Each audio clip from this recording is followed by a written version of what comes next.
This is the Book Deal Podcast, a podcast all about inspiring and motivating writers. Where we interview seasoned and debut authors about their own writing, from the blank page to the book deal and beyond.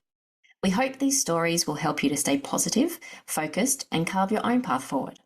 I'm Madeliene Cleary. And I'm Tina Strong. And this is the Book Deal Podcast.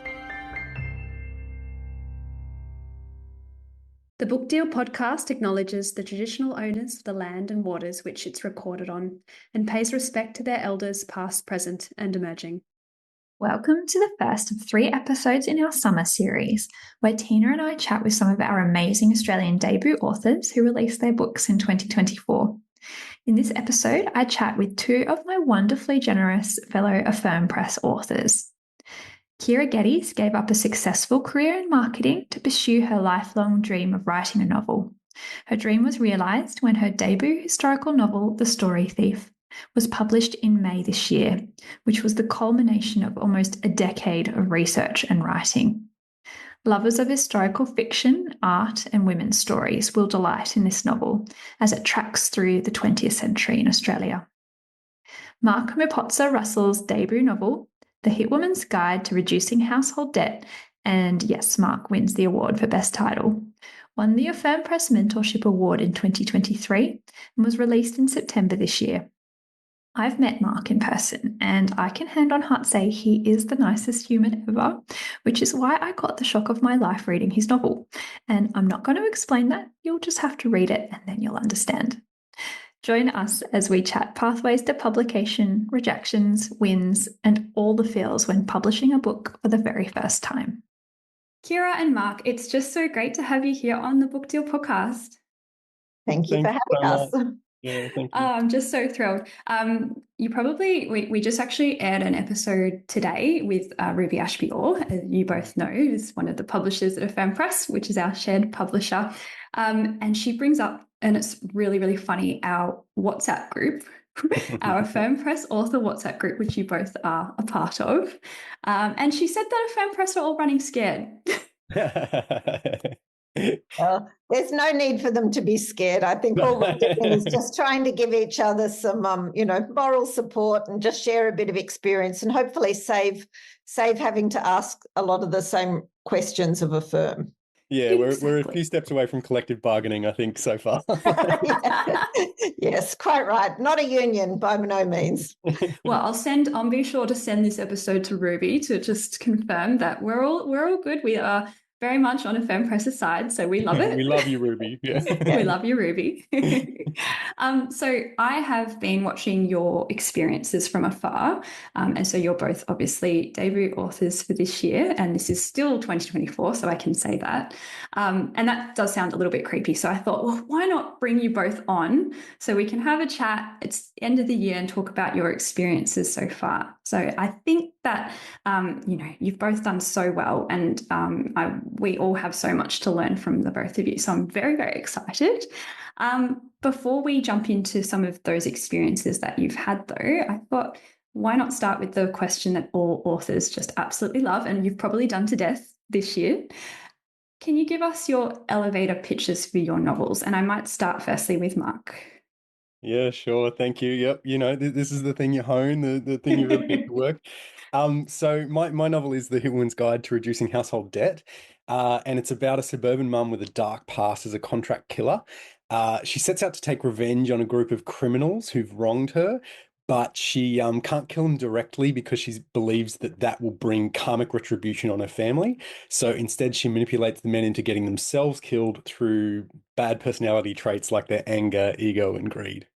Oh, I love that. So good. So good. It is such a wonderful book. I've read it and loved it. I've never read anything like it before, so I would highly recommend it to everybody. It is, I think I messaged you and I was like, at first I was like, yes, this is going to be a book for my mum. She was going to love this. It's got all the references of all my places. And then I was like, I'm not sure. This is crazy. And I love it. Darker.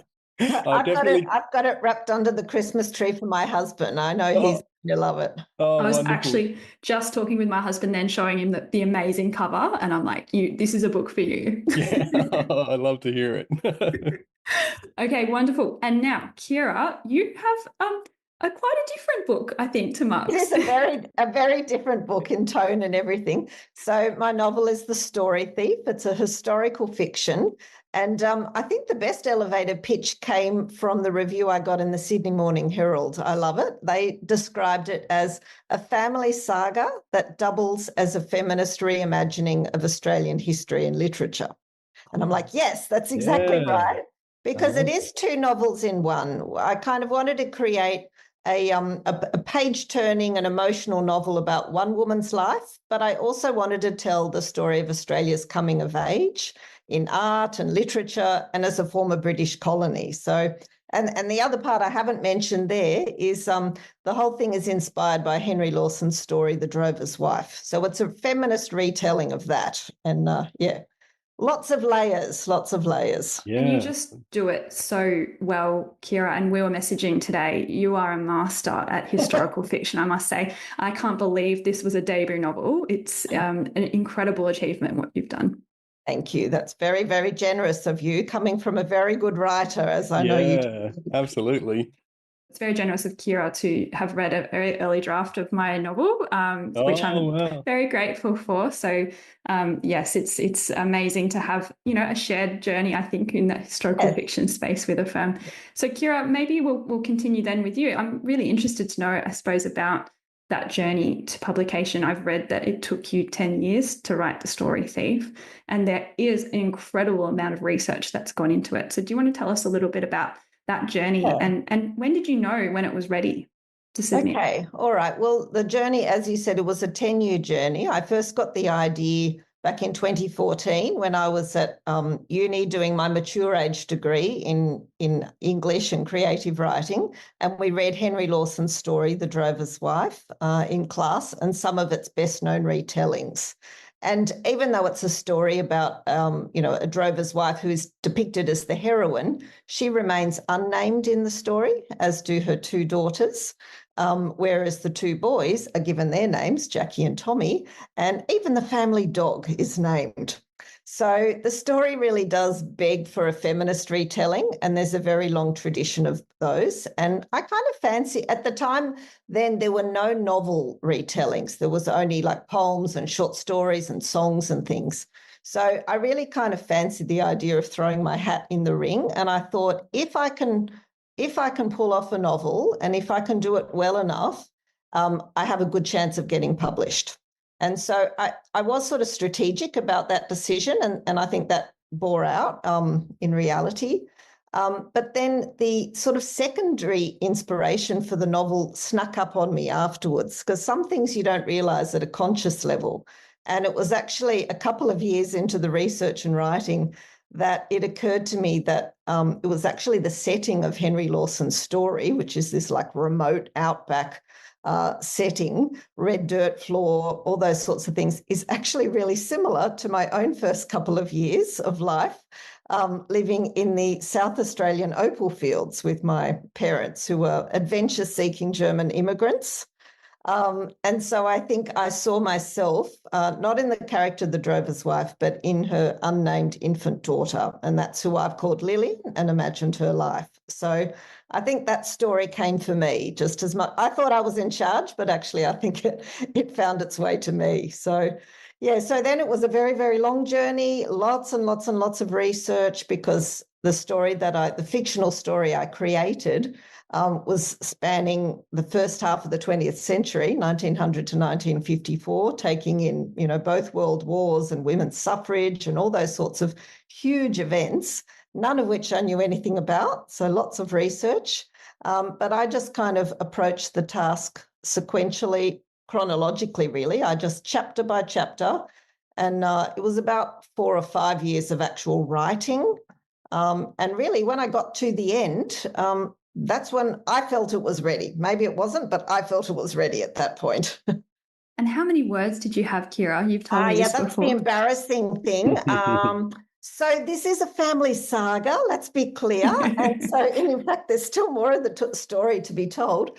But at that point, I had 200,000 words. Oof. Yeah. Nice. Yeah. So I had enough for 2 novels, and I was hoping it could be split into 2. But the clever folk at a firm deemed best to put don't worry about book number 2. Put all of your effort into making book number 1 as enjoyable as possible. So we had to kind of get all of the best bits and cram them into one book, which ended up at 126,000 words, or a bit over 400 pages. You did very, very well. Mark, I might go to you as well. You have such an interesting character protagonist in Olivia, and has been described as, in your book, in your words, hit woman turned suburban working mum, which I just think is amazing. So Kyra was sort of talking about characters developing and changing. Was Olivia inspired by, or did you have someone in mind, or what sort of sparked the inspiration behind the novel? Yeah, oh, thanks. So she is basically me, as far as sort of maybe the internal monologue, all that kind of idea. So she's based on me, but obviously I don't experience the world the way a woman does, or a middle-aged suburban woman does. So it was increasing those kind of factors. But I have actually had multiple women in my life, including my wife, ask if she was based on them, which is probably a little concerning. But no, the story started as like it is like, it's about 20 years ago, and it was originally going to be a screenplay. At the time was a hit man, and it was really kind of like this dour existentialist kind of douchey thing that I wanted to come up with just out of uni, where like there wasn't any real vengeance plot so much as just a guy lurking outside windows having deep thoughts about retribution and stuff like that. So horrible idea. But I didn't feel smart enough to write it, and basically it got to sort of 20 years down the track. And my son was about to be born, and I was sort of like, oh, well, if not now, when, kind of thing. And so I just sort of jumped into writing it. But by then I didn't really care about that story anymore. That idea of tortured masculinity is so overdone in noir fiction and stuff like that. So I tried to just write something that I'd enjoy, something that I'd love. And so I tried to make her funny and kind of bitter and sardonic. And her being a woman also factors well into kind of some of the ideas around gender roles and stuff that I'm playing with in the book, but also as just a pure plot contrivance. Like it's a very high concept kind of idea as a hit woman, but I wasn't so much interested in the TV idea that we have of a hit woman. Like a big kind of inspiration was maybe the movie Unforgiven. If you know that, like basically Clint Eastwood took, or David Webb Peoples, who wrote it, took the we'd had 50 odd years of like the quick draw cowboy, and like the noble sheriff and all this sort of stuff coming in to clean up the dirty town, and they took those and inverted those tropes. So it's not how quick you can draw a gun, it's whether you're drunk enough or sadistic enough to stand there and shoot someone cold-bloodedly. And that noble sheriff is actually probably just a fascist who's trying to like kind of, insert his will. Because there are hit women in the world. There are hit men and hit women.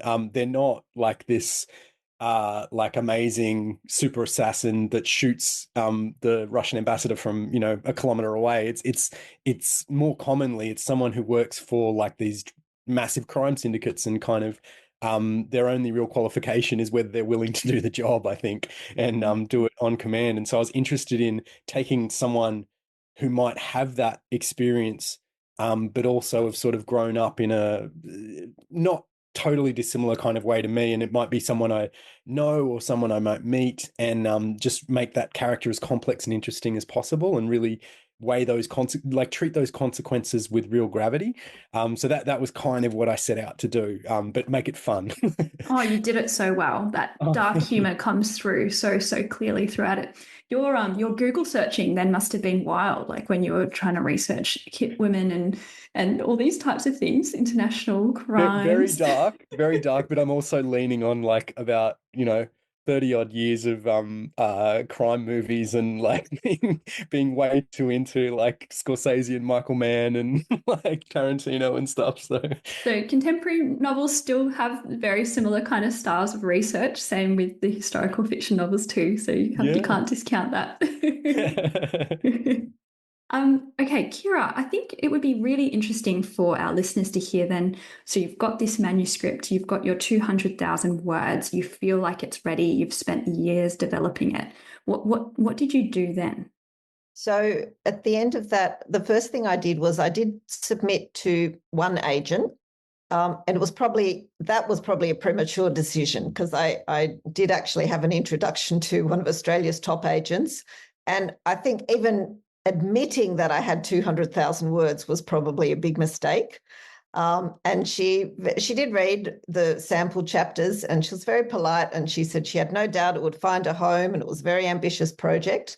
But at that time, she said the writing didn't grab her in the way needed to sell it.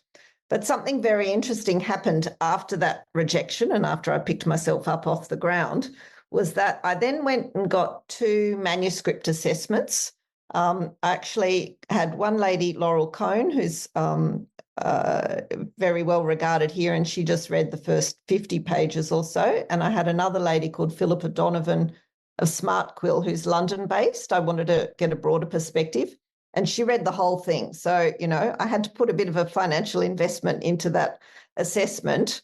And while those assessments were taking place, I was also doing the Australian Society of Authors Pitch Perfect course. And then I actually did my pitch.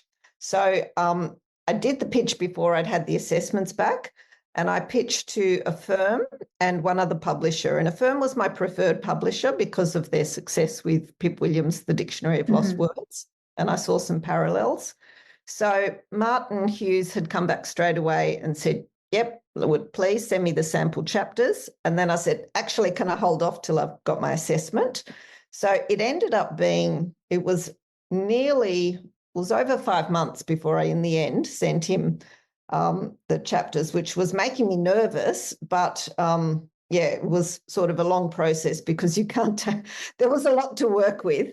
But the most interesting thing that happened at the very 11th hour, and I just had this moment where I suddenly thought, here I've been writing the book for all these years in third person. So we've got one protagonist, Lillian, the whole thing's in close third. And I just thought to myself, I wonder how it would sound in first person. And I just tested out one scene and it was like, a revelation. I was like, oh my goodness, it's opened up entirely. And the theory behind doing that, and I'd even been to point of view courses early on, but it just didn't feel right before. So I did it and I sent that to the assessor and she's like, oh yes, a lot better. So in fact, then I just quickly changed those first 50 pages over. Changing the rest of it took a little longer. It's a big task. But so a firm were the only ones who saw it in that first person perspective. And I sent it to Martin Hughes on the 1st of November of 22. And on the 2nd of November, he came back with the best email I've ever had in my entire life. So, one day. Yeah, one day. Kyra, I think that's a record. Yeah, I don't think I've ever heard that. Yeah. It was literally, and the email I got it at 9:30 at night, I think, and I was just, reading away, and then I see this thing, and it starts, and it says, Kyra, I'm hooked. You're a fabulous writer. This is a great idea, and I see great potential. At which point, I'm quite a calm person, but at this point, I literally threw myself off the chair. I was on the ground crying hysterically. The kids run into the room and they're like, Mum, are you okay? And I'm like, is it true? Is it really true? I was beside myself. So, that was the best moment of my entire publishing journey. And I don't think anything will ever top that moment for me. And people say that. They do say that yes, because you don't know any of the other things. Like it's just at that moment, it's just pure joy, isn't it? Of course. And it's, I can't help but crack the joke, but with us having a firm for a publisher, it honestly was the most affirming moment of my life because it is so validating. And I was 10 years into this. So 10 years trying to single-mindedly follow the one goal and had, only that one knockback, but it hurt. And so, it was pretty amazing. And obviously, it's really good, though, that you learnt from that and you decided there's definitely would have been a temptation to send Martin what you had at the time when he was requesting it. But it's wise and courageous, I think, to say, I'm just going to wait for this assessment. I'm going to do some extra work and have it ready, because often you only do get that one shot with publishers. Yeah, that's right. Wow, what an incredible story. Mark, can you top that? Like, I don't think so, no. I think it's really talked that being on the floor in two different versions, you know, like the rejection puts you there and the acceptance puts you there. I know.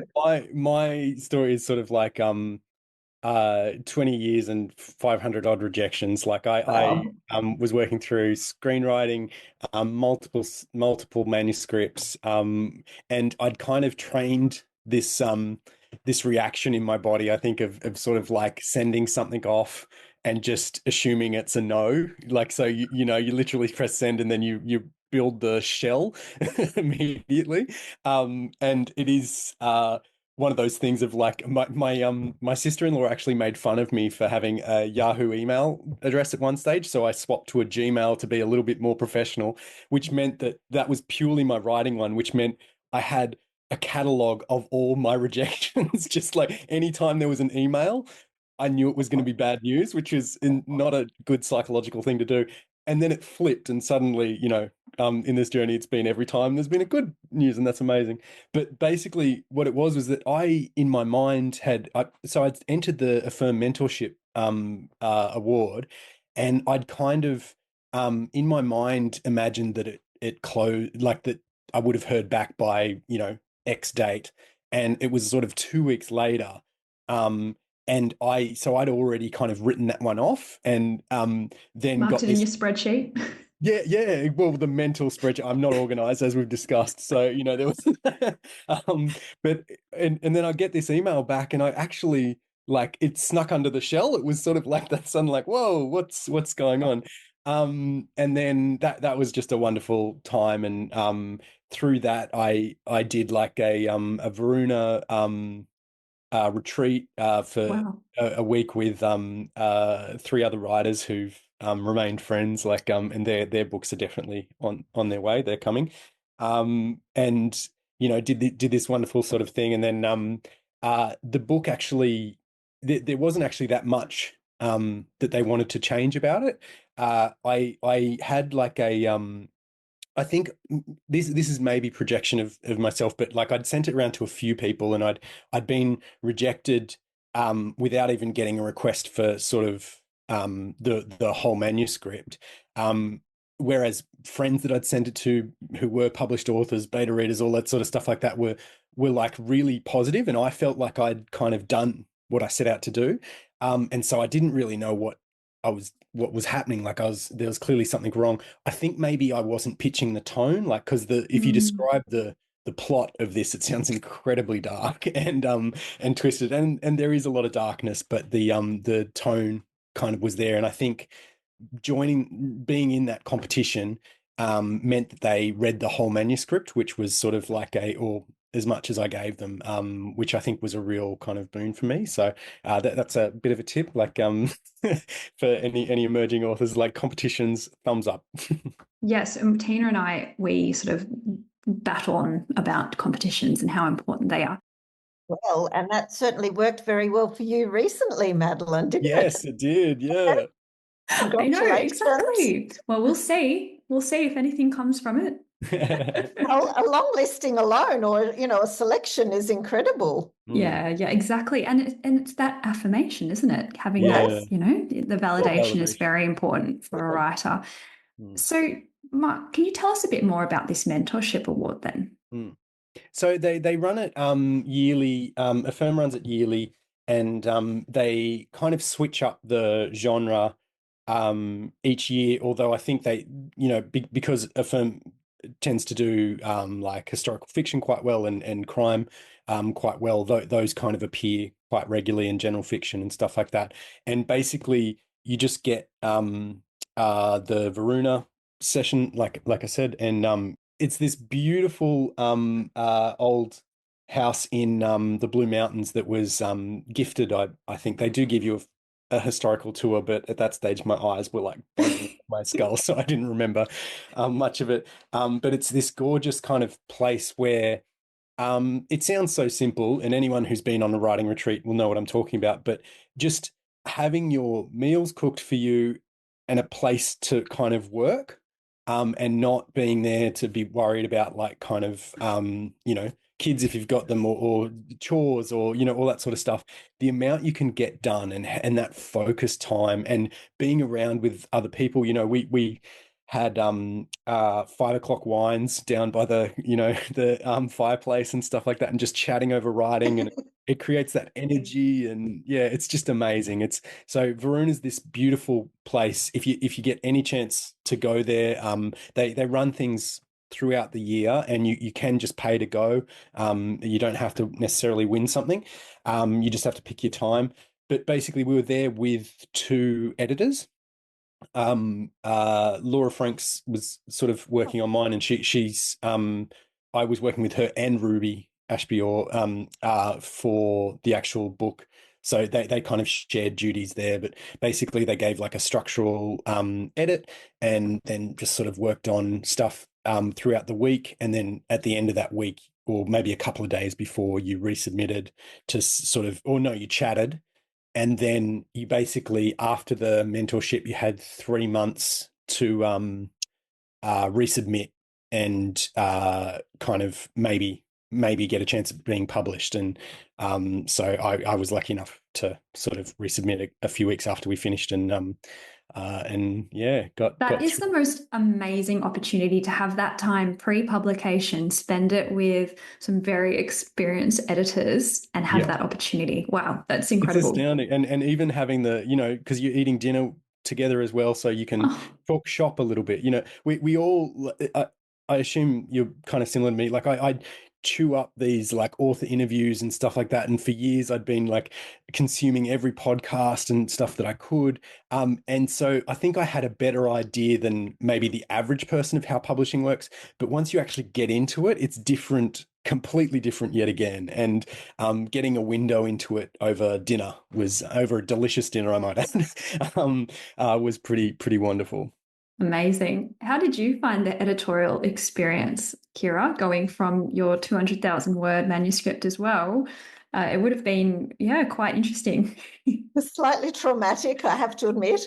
I'm very jealous, Mark, that you got to go to Varuna as well. I did try to get in there in the past, and it's ironic because it was actually the home of Eleanor Dark, the great Australian female writer, Eleanor Dark, and one of her novels is called Little Company. And in my book, in The Story Thief, Lillian reads Little Company, and she quotes from it, actually. Oh, wow. Yeah, there's it. Yeah, because it's quite funny, actually. Well, no, I won't go there because it's Kyra, I feel like you could give the tours at Varuna, the historical tours. Absolutely. I know. And I've done a conversation actually with Amy Sambrook, who was the former sort of head of Varuna. So, yeah, no, lovely place. But I'm also jealous because you got to have dinner with Laura Franks, because Laura was my editor, my structural editor at a firm, together with Kelly Doust. So Kelly's based in Sydney, and Laura and most of the rest of the team are in Melbourne.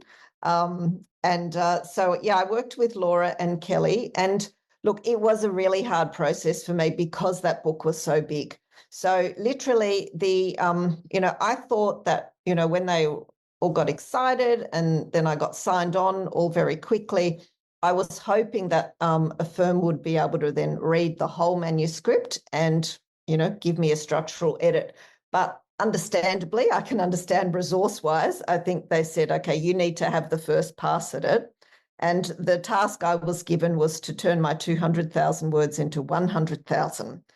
And that was very stressful. And, it wasn't that I was allowed to just simply split it into 2 novels. I was told, put all the best parts in.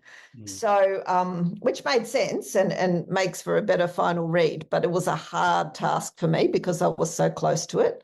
So what I did was I took that 200,000, I looked for a possible earlier end point, like that would have a satisfying arc. And so that was at about the 160,000 word mark. So I put the last 40,000 words away for a rainy day. They're still waiting for me. And then I over 3 months or something, I turned 160,000 into 130,000. At which point I threw up my hands and I said, I just can't do any more. Somebody's got to help me now. And so that's when Kelly and Laura did their structural edit. And they took a couple of months for that and came back with 130 had been cut down to 105. Wow. Yeah. It was like hacking off my limbs, forget my darlings, my limbs were gone. And so, and what they did was very clever. It's interesting for people to hear about it because I had just worked through these 54 years of history chronologically, but also time moved in different ways. So if you think of our life, of our own lives as chapters of life, there are periods of time where things slow down and periods where it speeds up. And so I would skip over certain years and then I might have a few scenes or chapters that were in one particular year. But we move relatively consistently through time. What Affirm's edit did instead was compress it into 3 more distinct timeframes, into more of that classic 3-act structure, which I don't think I really understood, never got really taught that particular way at uni or in any of my classes. So they took out a lot of the early chapters where my character Lillian was a child, and, put her more on the cusp of womanhood. Then they put her as a young woman. And then later on, we hit the World War II years. So they cut lots and lots. But then they also asked me to write some new material in certain areas. And they would say things like, this character is too peripheral. You need to have more scenes with her. So I then had to really wrap my head around all of those changes. It was very hard to take it in order to know what, I wanted to agree with everything, but I also, when you know your book as well, sometimes some of the emotional weight needs to be given enough space as well. So I took about 2 weeks to kind of process it. And then I came back and said, okay, I can do all of that, but for XYZ, could we please have some flashback scenes or put some more things in? And so then the 105 went back to 130, didn't it, by the time I got through my next 2 months of writing? And then it went to copy edit and they only dropped 5,000. So, we ended up at 126. So it was always very, whatever you call it, clean on the line. I could certainly, I don't need too much assistance with grammar or anything like that. I'm quite fastidious. But structurally, Affirm did a brilliant job in improving the pacing of the novel and making it more page turning, because a lot of people have said to me, I couldn't put it down, it's a page turner. And I was really stunned at the beginning because I never thought I'd be capable of a page turner, because that's not really the type of person I am. I'm kind of more expansive than that. So I am very grateful for that result. But it is a team effort at that point. And the hours that I had to put in last year doing the editing were inhumane. And, I know you've been unwell, Madeliene, as well, but, I had diverticulitis and I had like swollen eyes and my back was it was not good. It was not good and not sustainable. And so this year has been no writing at all. It's just been promoting. And you've been doing that very well, Kyra. Yeah. You are a master at that, I must say. Agreed. That was my former career, marketing and business. So that part's easy for me. That's really easy for me compared to the writing. Well, before we move on to Mark, maybe do you want to talk a little bit about your experience promoting and any tips you have for debut authors for next year? Look, there's a saying, I wasn't in advertising, I was in marketing, but there's a saying in advertising that says, I know that at least half of my advertising budget is wasted, but I don't know which half. And that's probably what I would say about my efforts this year. I know that not everything I'm doing is going to pay off. Now, whether that's social media or whether that's doing library events or, trying to get articles in things. But I know that as a whole, what I am doing is working. So, it just depends how much time you've got to put in, really. So, yeah, it comes down to what you enjoy, what you've got the time for. It is a luxury that I have had this time for it. And I imagine if you're trying to hold down a job, there's no way on earth you could put in as much effort as I've done into events and publicity this year. But, I figured 10 years in warrants at least 1 year of promotion. That was my logic. That's I like right. to leave no stone unturned and have no regrets. No, I think you've done an amazing job, and it's definitely something common, and we've heard spoken about. You get your 1 month after the book's released. You get where you are the buzzy book for that month, and then afterwards things do start to drop off, and it's really comes to the individual to keep things progressing. And because people do put their hearts and souls into these novels, it can be really awful to watch that attention drop and slide. So trying to maintain the momentum, I think, is really amazing. And in fact, the piece of advice I would give with that, it's just a general business thing though, is take each of your wins. When you get a win, whether it's a good review in the newspaper, take that win and use that to unlock the door to the next step. So if you get that good piece of news, well, then quickly write to your local libraries and say, this has happened. I'm available for an author talk, or, so just take one win and use it to fuel the next one. Oh, that's a great tip. And actually, it leads nicely into my next question for Mark before we move on to our rapid fire, which I'm very excited about, on big wins. So let me just read this here. The Hitwoman's Guide to Reducing Household Debt is a spectacular debut thriller and has already secured a huge preemptive screen deal with a major producer. So when are you retiring on your millions, Mark? we got a little while to go on that.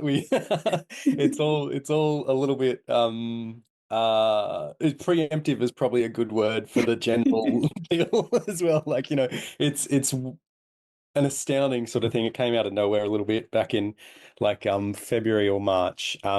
So pre-publication then. Yeah. Wow. Some international scouts got a hold of the manuscript. Like basically they saw the Books and Publishing, which is just a trade publication for anyone who doesn't know, like announcement, which almost every kind of book that gets traditionally published in Australia kind of gets a little thing mentioned in Books and Publishing about it. So it was really strange that for whatever reason, I think the title probably had a bit to do with it. It kind of perked up a bit of interest, and out of nowhere there were suddenly a bunch of people interested, and so some pretty major people have grabbed it, which is astounding. I'm not allowed to sort of say anything about it, but it led to a whole bunch of me just staring out windows, kind of gazing like just a landed marlin or whatever. It was weird. It's kind of like the author's pinnacle dream, isn't it? It's to have your novel, what you've imagined on a screen. It was really that, like, just inability to process any of it, and it was that inversion of the bad news email, like, because it was also that because it was kind of multiple people in different countries, like I was literally waking up the next day to a whole bunch of good news, like, so it was a very, very intense period, but it was so wonderful and fun. Amazing. And you're an overnight success, Mark. It only took 20 years, you know. Exactly. Yeah. First step at the plane. Okay, so this is an amazing story for our aspiring authors here. So, Mark, 500 rejections, your mental spreadsheet, right? That's a complete guess, but it is not by any means like an exaggeration. Like, you could probably knock 250 of those out of like how appropriate they were. I was too gung-ho, or like I sent it to someone who would never have picked it up no matter what and stuff. But yeah, it's multiple manuscripts all around the world, like, agents and publishers. But so right time, right place. And I know, like, we've talked on the podcast before about timing. During COVID, everyone wanted light and fluffy. Maybe dark humor even was not something they wanted, and then slowly things start to change. So you've got to persist, and to have that faith, I think, in your writing and your manuscript is amazing. So, and now you have let me read it, a huge preemptive screen deal with a major producer. Yeah, just astounding. I did actually hear like, I don't mean to put it in the same category as this, but like Rebecca Kwong talked about, like, she could tell, like, she thought of Yellowface as her COVID novel, and she could always tell a COVID novel because it was very ranty and kind of like in this bizarre kind of bitter comedic tone sort of thing. So I do think maybe there was a slot for a whole bunch of those kind of coming out. Like, Yes, that kind of, yeah. Oh, that's a really good comparison, I think. Well, we have now some rapid fire questions, which I'm just super excited about. We're going to keep these short and sharp, and this is kind of like a year in review, some of your challenges, experiences, and some tips, I think, for us for next year as well. So I'm going to start. We'll see how this goes. I'll start with Kyra. What was the best part for you of this whole experience? The best part was the realization of a lifelong dream, which for me, writing is all about legacy. And so, whatever happens going forward, I was here. This was me. Here are my words. Yeah. Love it. Mark? Yeah, so it was the chat. It was a dual thing of chatting with Ruby and chatting with a person on the screen side. Just basically these incredibly smart people who were taking my work seriously and like looking at the stuff that I'd tried to lay in under the surface and kind of engaging with that. And there was nothing to top that. Like the immediate kind of thing was amazing. Amazing. Side question: who came up with the title? So that was a bit of a mess. So like basically, I had a title that they didn't like at the mentorship. And then I talked to my agent and she said, I'll pull a title from the actual, just a line of dialogue or something. So it was called Sinners Like Me for a little while, which is an okay title and everything. And then I got like down the track, I get this kind of like slight borderline sheepish email from Ruby saying, we're looking at kind of cover options and they're all coming back a little bit BDSM-y. And she's like, can you come up with something that's a little bit more humorous and reflects the like millennial narrator, that tone sort of thing? And so I spent a weekend just coming up with a lot of bad ideas, and then that was the one that really hit. So. Okay. What about you, Kyra? Oh, with titles or yeah, was The Story Thief always going to be the title? No. And in fact, no, that was Kelly Doust. And it is a great title because I do have the line in there. So my character believes Henry Lawson stole her family story, which is why he's the story thief. But no, I had my titles were a bit more arty and a bit more romantic. So I had Woman in a Landscape, which is the name of a Russell. Yes, I know. Yeah. Exactly. This is why they don't give me this job. So it was a Russell Drysdale painting, which is my second sort of inspiration. And then my other title was a line from Lawson's story, Castles in the Air, which has great metaphoric significance, but it does sound a bit Mills and Booney. So, yeah. You both could have had very sort of, different romantic kind of looking covers if you'd gone for that. Yes, absolutely. Okay.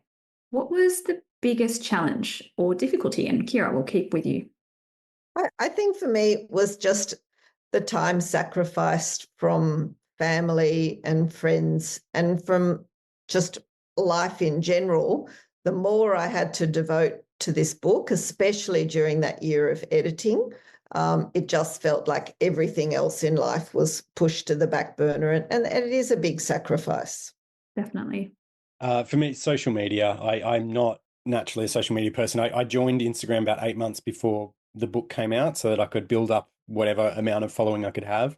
But like particularly around the launch, I just felt this thing of like needing to respond to everyone and like everything and pass on everything. And like, my wife still has to do all of my pictures. Like I take a bad picture and then send it to her and she tweaks it to make it good. So any quality you see on my feed, it's all my wife. Noted. I think social media is a tough one for a lot of authors. It can be very addictive. I'm technically on a break, but I keep breaking that break. So I heard your tip. Yeah. Oh, the one tip I have, it doesn't like properly work, but it's that if you go on there with the intention of having fun, you give up almost immediately. Because if you like, it's all about like the scroll, like you're not actually looking for anything. If you actually try and look for something, you immediately go, this is all nothing fluff. Yes. So yeah, I found that to help. It's been good for creating a community. I think that's been the Yes. highlight for me with Instagram. But yeah, everything else around it, it's a lot. Yeah. Mm. So Mark, what surprised you the most then? How far other authors will go for you? Like, everyone seems nice, obviously, in the interviews, and everyone is so lovely. But like the things you are asking of them, like to blurb your book, which will take hours of reading, or to handle your event, like everyone has been so wonderful. Like all of the authors that have blurbed my book, uh, brilliant. And I did a couple of events, multiple events where people have come in to sort of ask me questions, and it's such an investment of time. And like you do want to pay it forward. I want to make sure that I'm doing it as well. But it just really impressed me how quickly people just said yes. Just people love this industry so much. I think Yeah, I think you're right. Yeah. I think you're a pretty likable guy too, Mark, I think. It's all a facade. See, like the killer. No, is like I don't believe it. I don't believe it. And people can't see the video, but Mark is just smiling so I broadly. know. And what about you, Kyra? And now he's blushing. Yeah, I don't know what you're talking about. Yeah, no, I would agree, actually. Surprise and delight was just how lovely and welcoming the Australian author community has been. I always had writer buddies all along, but it is a big jump, crossing that divide from aspiring to published authors. But it's not they're not cliquey. People are very nice and welcoming of debut authors. And yeah, I've got so many new friends that I've made, a lot of whom I started the connections actually on social. So yeah, I think that's the upside of social media, was you can actually make connections, particularly with authors, I think, because we're writers. So you can actually send a direct message to someone and just start a little bit of dialogue and just see how people do comment, and you get a feel for what kind of a person they are, I think. Yeah. What I found. That's a really interesting insight. I've never thought of that before, but I agree. Yeah, you can get an insight into that.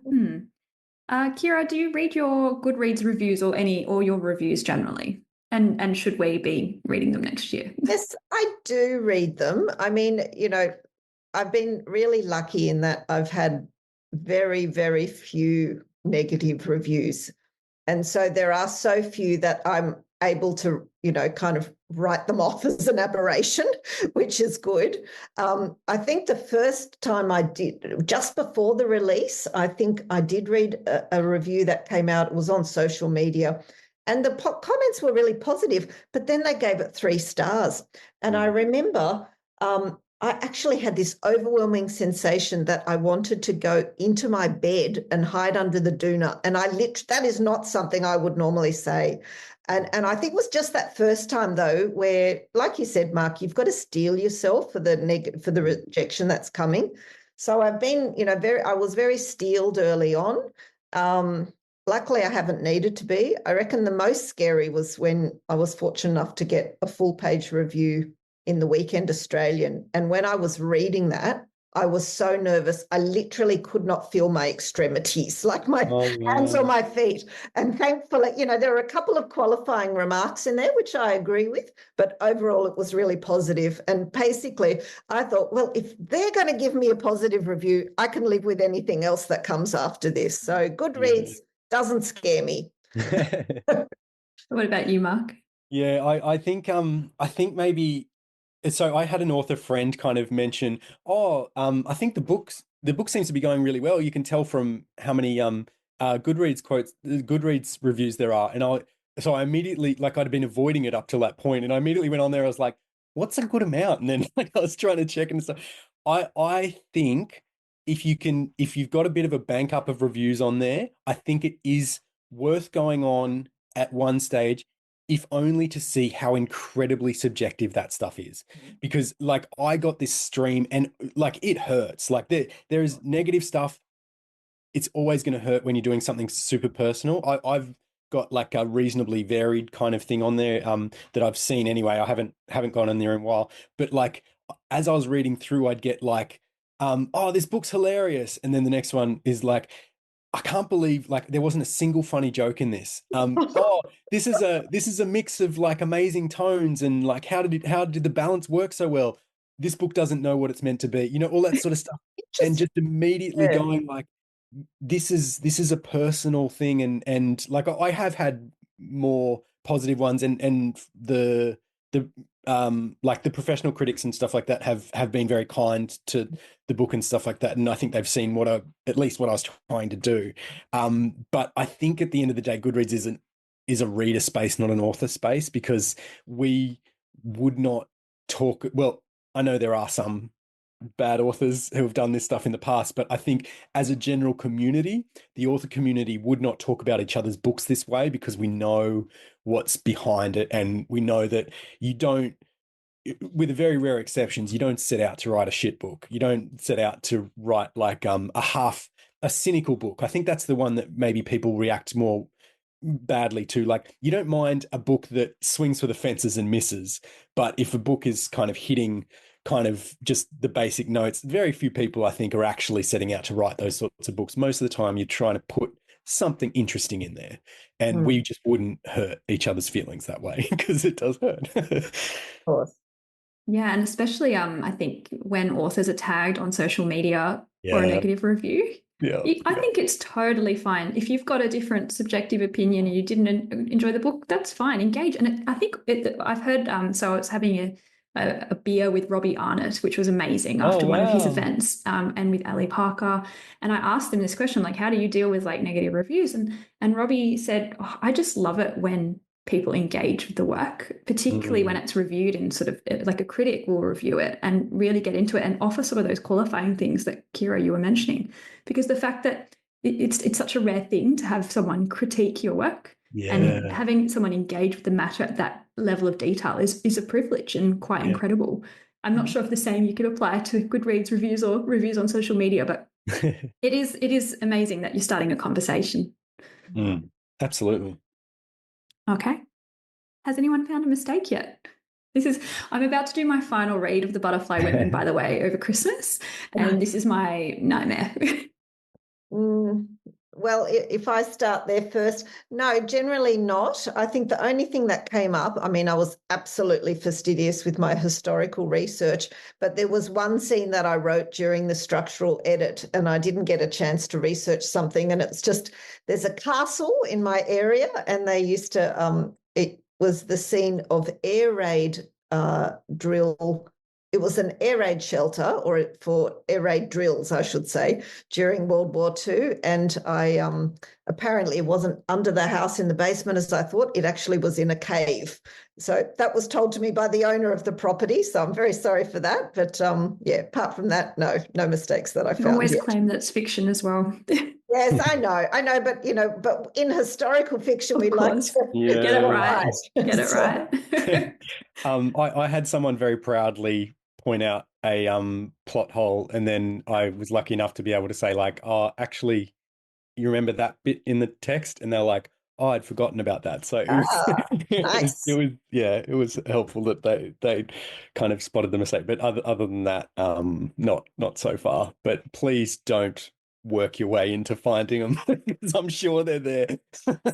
I'm always interested to know if people message authors and say, oh, you forgot a full stop here. Oh.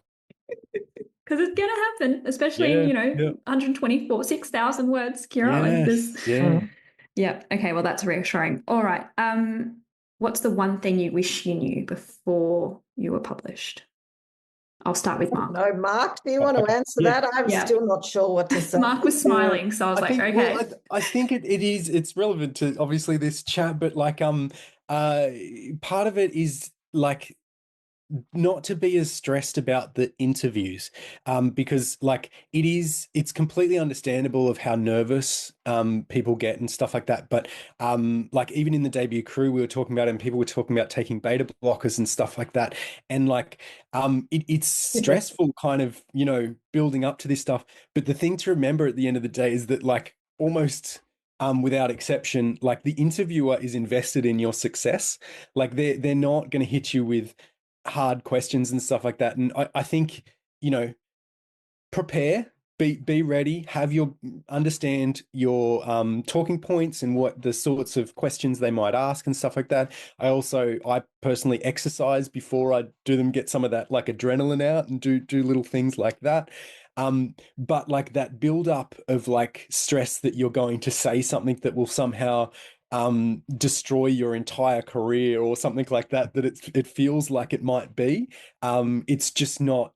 It's not like that. And the more you can know your subject and just sort of relax into it and have a conversation, I think that's that would have helped me beforehand. I think I picked it up reasonably quickly, and I think a lot of us did because we enjoy the chats. But yeah, Over time, once you've done a few, you're probably sort of saying the same things over and over as well.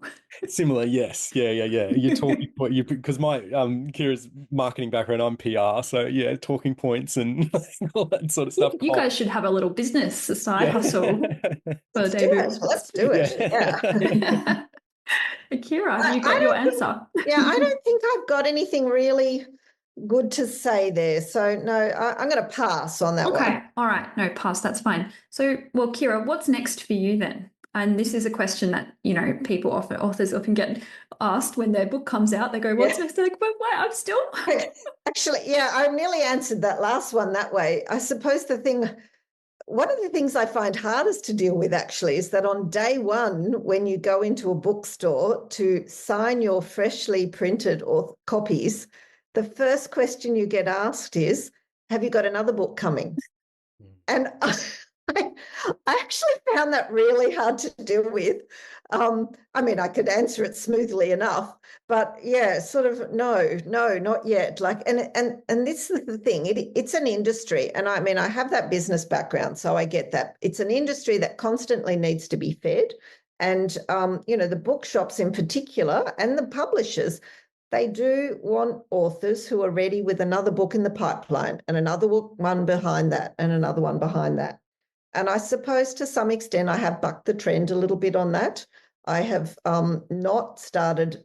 I have actually now just done an outline for a second novel. I have just, but this month, so it's taken me this long to do because I really just refused to. I just didn't want to. I just wanted to give the time and space to giving this book the best chance possible to get out there in the world. But maybe what I didn't really realize is that the publishers and the booksellers would like to know that another book is coming, that maybe that makes them feel it's more worthwhile to invest in you.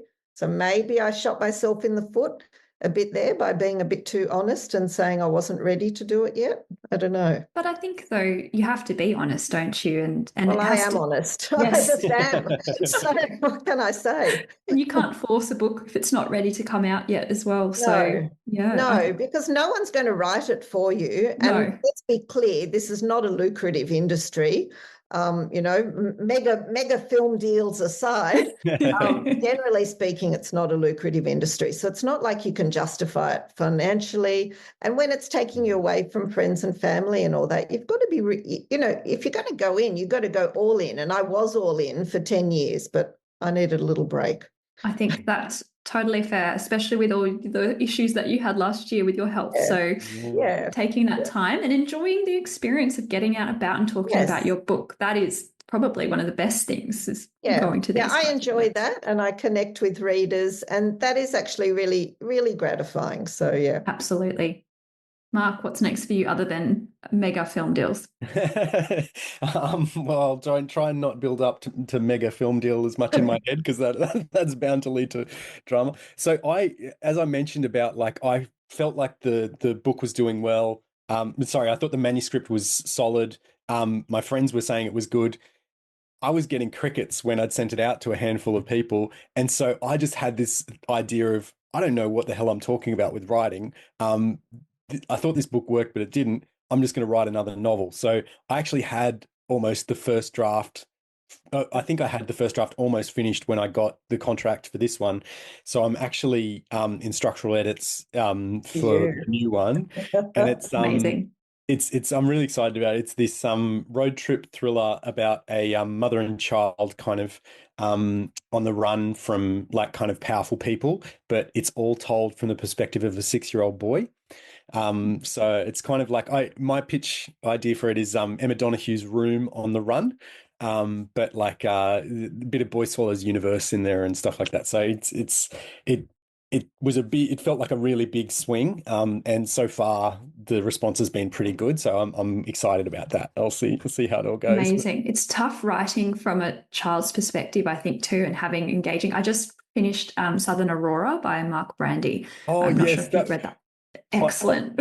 I heard an interview that he gave about that, and I completely agree. He's like, I would never ever do it again, and that was the thing. Like, I would never ever do it again. There are some benefits in that, like, the child doesn't understand what's actually happening kind of around them logistically most of the time, so you don't have to explain logistics. But Yes. the thing is, you need to get across all these things that he doesn't understand. He has no idea what's happening, and you need to kind of imply them and like have other characters kind of talk and get this plot, this double plot going. It was a nightmare. It's amazing because as an adult, I knew exactly what was going on for this character in his book, but the poor kid just sort of made this Yeah. it made it quite funny though.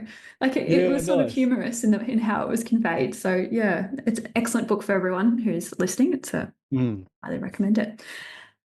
Okay, and we're at our final question now, which is what we ask all our authors who come on the podcast. What's your final top tip for aspiring writers? I'll start with you, Mark. Okay, well, I think maybe I'll focus on one that's assuming as we have the book deal kind of idea around the actual launch. Your previous guest Ali Parker gave me the great tip of stay hydrated, and I would expand on that of like whatever you do to kind of if you've got some kind of like meditative practice, like it doesn't need to be meditation, but like swimming or cycling or something, exercise, eating right, the 6 weeks before launch, like just build yourself up, get enough sleep, try and get ready because it's stressful. And you're not going to have the opportunity. You're probably going to be bouncing everywhere. You're going to be stressed about social media. So like kind of get yourself to peak performance like some kind of athlete or something like that. Because it is like a really intense period, or I found it incredibly intense. And I think I would have really suffered mentally if I hadn't have kind of really pushed myself at the beginning to be kind of relaxed, de-stressed, feeling fit and feeling healthy and stuff like that. Oh, that's such a good tip. Exercise to me is very important for my mental health. So, okay, Yes. that is a Yeah. great tip for me. I'm going to take that one. Yes. Okay. Thanks, Mark. Kyra, what are you going to leave us on? Well, I've got lots of practical tips, but I'm going to leave them aside and just give more of a something straight for the heart, which is that I think probably the hardest thing for us as authors and as debut authors is to kind of hold two beliefs simultaneously. And on one hand, I think we have to be ambitious and allow ourselves to dream big and work hard to do that. And at the same time, we also have to be very measured and realistic about our expectations and understand the size of the market and the usual sorts of sales and all of that. But I think you got to kind of do both, and that's not an easy thing to do. So, but that would be my advice, to try to find a way to do both. That's a great tip, Kyra. I think it's something that we all try and balance and continue to do, isn't it? Yeah, that's on point. Perfect. Absolutely. Thank you so much, Kyra and Mark, for joining us on the Book Deal podcast. Thanks, you, Madeliene. Lovely chat. So great. We hope you enjoyed this episode of the Book Deal podcast. Please like, follow, or share this episode so we can encourage more aspiring authors. And if you have a question you'd like us to answer or ask our guests, please find us on Instagram @thebookdeal or email us at thebookdeal@outlook.com.